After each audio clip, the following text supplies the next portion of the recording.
श्री शिवाय नमस्तुभ्यम, हर हर महादेव, जय महाकाल। कैसे हैं आप सभी लोग।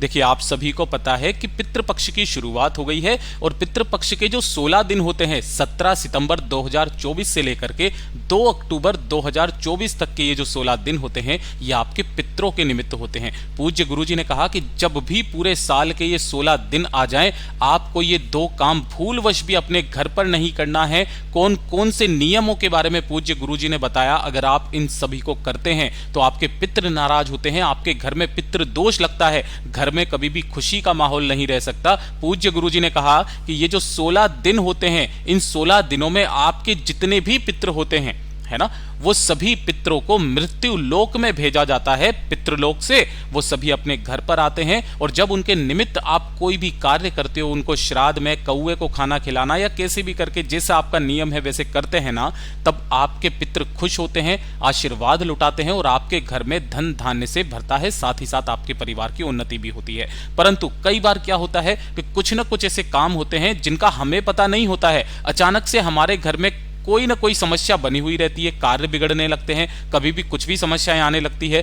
तो सभी लोगों, जब आप किसी से पूछते हो तो क्या कहते हैं कि आपके पितृदोष लग गया है, आपके घर में पितृदोष है जिसकी वजह से ये आपके प्रॉब्लम्स आ रही हैं। तो अगर आपको अपने घर में अगर कोई पितृदोष है उसको खत्म करना है और अपने पितरों को प्रसन्न करना है तो इस वाले काम को भूलवश भी मत करना।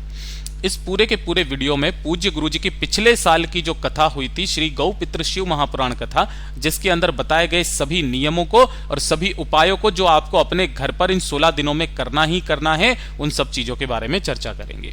ठीक है, तो ध्यान से सुनना, समझने की कोशिश करना। सबसे पहले तो जिन घरों के पितृ देवता खुश होते हैं ना, उनकी परिवार की उन्नति दिन दूनी रात चौगुनी तरक्की होती है। और जिन घरों में पितृ दोष होता है किसी भी कारणवश से, उस घर में सदैव धन की समस्या रहेगी, बीमारी की समस्या रहेगी, परिवार में किसी की उन्नति नहीं होगी, रात को सोते सोते आपको अचानक से नींद खुलेगी, भूख लगेगी, है ना, साथ ही साथ आपको डरावने सपने भी आएंगे। कई बार इन भाषाओं में पितृ हमसे कुछ न कुछ चाहते हैं और ये जो 16 दिन होते हैं, आपके पितृ पृथ्वी लोक पर आकर के, मृत्यु लोक में आकर के आपके घरों पर आपके द्वारा बनाए गए उस भोजन को ग्रहण करते हैं और तृप्त होते हैं और खुश होकर के आशीर्वाद देकर के जाते हैं। ये वाले जो पितृपक्ष हैं, काफी सारे लोग इस बात से कंफ्यूज्ड हैं कि भैया पितृपक्ष जो है वो शुरुआत कब से है। तो देखिए, पितृपक्ष की शुरुआत 17 सितंबर से ही हो गई है ना। अब काफी सारे बोलेंगे भैया 17 सितंबर को तो अनंत चतुर्दशी भी थी, तो किस तरीके से करेंगे, पूर्णिमा का श्राद्ध कब होगा, कैसे होगा, तो सब कुछ मैं बताऊंगा। 17 सितंबर 2024 से लेकर के 2 अक्टूबर 2024 ये जो 16 दिन होते हैं श्राद्ध पक्षों के, है ना, ये सबसे ज्यादा महत्वपूर्ण आपके होते हैं। अगर हम पंचांग के अनुसार देखते हैं तो देखिए, पूर्णिमा की जो तिथि है ना, वो कब की मानी जाएगी, 18 की मानी जाएगी उदया तिथि के अनुसार। लेकिन अगर पूर्णिमा के चांद की बात करी जाए तो वो 17 तारीख को रात को ही हो जाएगा। क्यों? क्योंकि 17 सितंबर को सुबह के 11:44 से ही पूर्णिमा की तिथि आ जाएगी और जब अगला दिन आएगा ना, तब अगले दिन में क्या आ जाएगी, दूज आ जाएगी। यानी कि यहां पर क्षय तिथि जो है वो प्रतिपदा तिथि है और प्रतिपदा का जो श्राद्ध पड़ेगा वो कब पड़ेगा, ये चीज ध्यान में रख लेना, 18 सितंबर को। तो एक तरीके से आप देखो, पूर्णिमा का श्राद्ध जो होगा वो 17 सितंबर को होगा और 18 सितंबर को आपके प्रतिपदा का श्राद्ध होगा। इस चीज का ख्याल रखिएगा। ठीक है, अब एक काम जो पूज्य गुरुजी ने कहा कि इस पूरे के पूरे पितृपक्ष के दौरान आपको 2 तरीके की चीजें अपने घर में भूलवश भी नहीं लेकर के आना है। पहले नंबर पर तो ये, काफी सारे लोग इसे कद्दू समझेंगे, लेकिन ये कद्दू नहीं है ना। ये क्या है, काफी सारी जगह पर इसे कुष्मांडा भी कहते हैं, कुष्मांड, जिसका पेठा बनता है। आगरा का पेठा आप सबने खाया होगा, आगरा का पेठा इसी का बनता है। इस फल को भूलवश भी अपने घर पर मत लेकर के आना, पितृ आपके 100 कोस दूर से ही वापस चले जाते हैं। किस तरीके का होता है, इस तरीके का, जब आप इसके ऊपर हाथ लगाओगे ना तो कुछ सफेद सफेद सा पाउडर नुमा जो फॉर्म होती है ना, वो आपके हाथों पर चिपकती है ना। आप अपने पितृपक्ष के दौरान कद्दू घर में बना सकते हो, लेकिन इस वाले पेठे के फल को भूल करके भी मत लेकर के आना।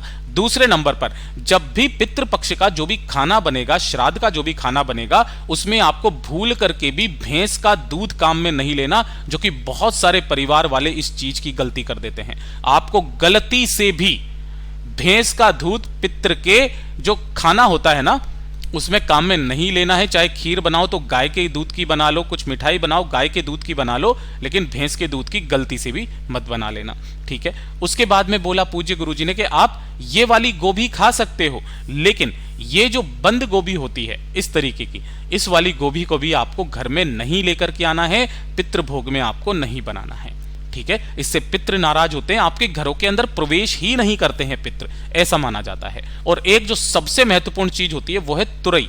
तुरई का साग आप सभी लोगों को अपने घर पर जब भी भोग बनेगा ना पितरों के नाम से, उसमें तुरई का साग जरूर बनाना है। गिलकी भी कहते हैं, तुरई भी कहते हैं, इस तरीके से। लेकिन गलती से भी भैंस का दूध और ये पेठा आपके घर में नहीं आना चाहिए, आपके घर में पितृ प्रसन्न नहीं होंगे। दूसरे नंबर पर बात करते हैं कि जब से भी ये 16 श्राद्ध के पक्ष पड़ेंगे तो जो आपके पितृ आते हैं उन सभी को ये होता है कि जब वो मृत्यु लोक में आएंगे, अपने घरों पर जाएंगे, और घरों में जब हम लोग उनके लिए भोजन बनाते हैं, उनको श्राद्ध देते हैं ना, तो उससे वो तृप्त होते हैं, बड़े खुशी खुशी आते हैं। और जब उनकी मृग तृष्णा, ये वाली जो तृष्णा पूरी होती है ना, आपको जनजीवन का आपको उद्धार कर देते हैं। लेकिन उसके लिए सबसे मेन जो काम आपके लिए करना है, प्रत्येक रात को आपको अपने घर का जो परिंदा है, पानी पीने का जो स्थान होता है, परिंदा है, आरओ सिस्टम है, वहां पर आपको एक कटोरी लेनी है और इस कटोरी के अंदर आपको थोड़ा सा गंगा जल, ये चीज का ध्यान रखना, क्या लेना है, थोड़ा सा गंगा जल लेना है और इस गंगा जल को आपको इस परिंदे के पास में रख देना है। इसे पूरी रात भर रखे रहने देना और जब अगला दिन आएगा ना, उसी अगले दिन आपके घर का जो मुख्य दरवाजा है, उस मुख्य दरवाजे के बाहर अपने पितरों को आमंत्रण करने की कामना करके यहां पर आपको छींटना है। इस काम से गुरुदेव ने कहा कि आपके जो पितृ गेट पर खड़े होते हैं और जब वो देखते हैं कि उनके परिवार वाले उनको इस तरीके से पूरे सम्मान के साथ बुला रहे हैं और खाना खाने के लिए बुला रहे हैं, वो जो पितृ होते हैं जब आपके घर से बाहर जाते हैं तो अपना पूरा का पूरा आशीर्वाद आपके घर में छोड़ जाते हैं। इतना कहा जाता है कि उस घर में कभी पितृदोष नहीं लग सकता। 16 श्राद्धों में आपको ये काम जरूर करना है। गुरुदेव ने कहा 1-2 दिन निकल भी जाएं तो भी कोई दिक्कत वाली बात नहीं है। एक और चीज की बात ध्यान से सुनिएगा, ये जो गंगा जल आप यहां पर डालोगे ना, इसके अंदर आपको 2 सफेद फूल जरूर डालने हैं, है ना। सफेद फूल पितरों के नाम से इसी के अंदर डालना, गंगा जल डालना और फिर उसे यहां पर छींटना, फूलों को भी आपको यहीं पर छोड़ देना है। ये वाला काम आपको डेली करना है सुबह उठते ही।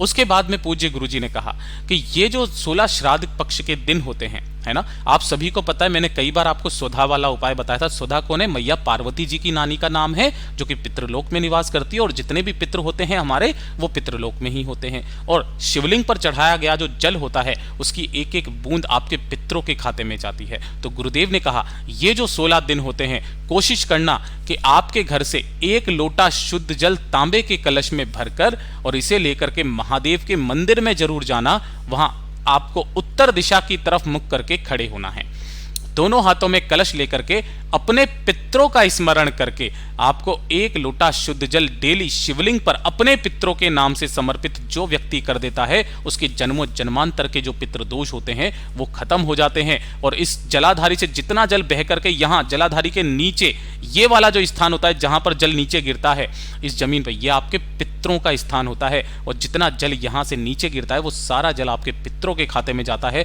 पितृ तृप्त हो जाते हैं, आपको आशीर्वाद लुटाते हैं। ये वाला जरूर कीजिएगा काम। उसके बाद में काफी सारे लोगों को नहीं पता है कि भैया पितृदोष क्या होता है ना, पितृदोष के लक्षण क्या क्या चीजें होती हैं। तो गुरुदेव ने वो भी कहा, कौन कौन सी काम के लिए कहा वो चीज ध्यान से सुनना, कि अगर आपको जैसे कि रात को सो रहे हो, है ना, और सोते समय अचानक से आपकी नींद खुलती है और आपको अचानक से बहुत तेज कई बार भूख लगती है, समझ जाना आपके घर में पितृदोष है। इसके अलावा आपके परिवार की उन्नति नहीं हो रही है, तरक्की नहीं हो रही है, कोई ना कोई समस्या परिवार में आती चली जा रही है, तो समझ जाना कि अगर आपके बनते काम बिगड़ रहे हैं तो पितृदोष है।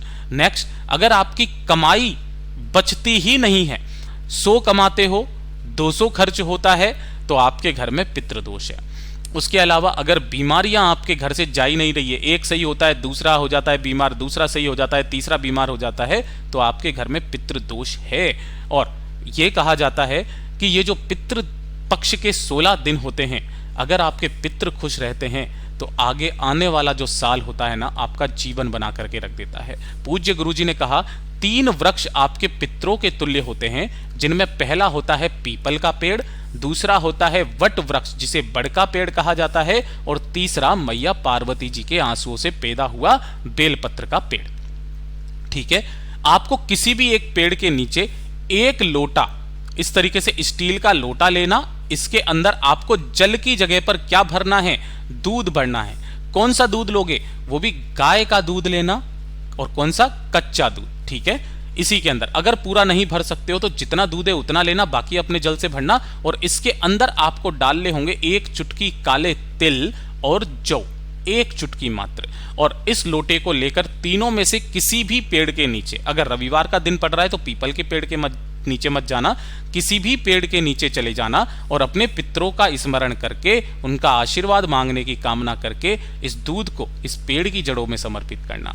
आपके पितर इतना खजाना लुटाएंगे कि आपने कभी सोचा नहीं होगा। पूज्य गुरु जी के ये सभी काम आप सभी लोगों को इन 16 श्राद्ध पक्षों के दिनों में करने ही करने हैं। जैसा गुरुदेव ने बताया वैसा आसान भाषा में आपको बताने का प्रयास किया। वीडियो पसंद आया हो तो लाइक जरूर करना, चैनल को सब्सक्राइब जरूर कीजिएगा।